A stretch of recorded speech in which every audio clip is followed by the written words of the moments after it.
You are in a war. నువ్వు ఒక యుద్ధంలో ఉన్నావు.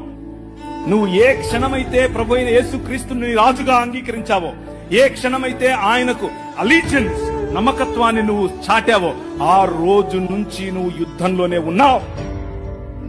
నీ యుద్ధములు శరీర సంబంధమైనవి కావని చెప్తున్నాను. నీ కొట్లాట కట్టెలతోనో, కర్రలతోనో, కత్తులతోనో, బాంబులతోనో కాదు. మన శత్రువు షెడ్డి వేసుకునే ఆరసుడు కాదు. నో, వాడి వెనుక పనిచేస్తున్నటువంటి భావజాలం. మన శత్రువు బ్రాహ్మణుడు కాదు, బ్రాహ్మణుడు మంచోళ్ళు. ఆయన వెనుకున్నటువంటి ఆ భావజాలం. ఏంటా భావజాలం? నువ్వు స్త్రీవి, నువ్వు తక్కువ. నువ్వు ఫలానా కులంలో పుట్టావు, నువ్వు తక్కువ. నేను తలను, నేను దేవుడు. ప్రతి భావజాలాన్ని చెర్రపట్టి ఎక్కడికి తీసుకురావాలి? నీ రాజు కాళ్ల దగ్గరికి తీసుకొని రావాలి. That is what you need to do.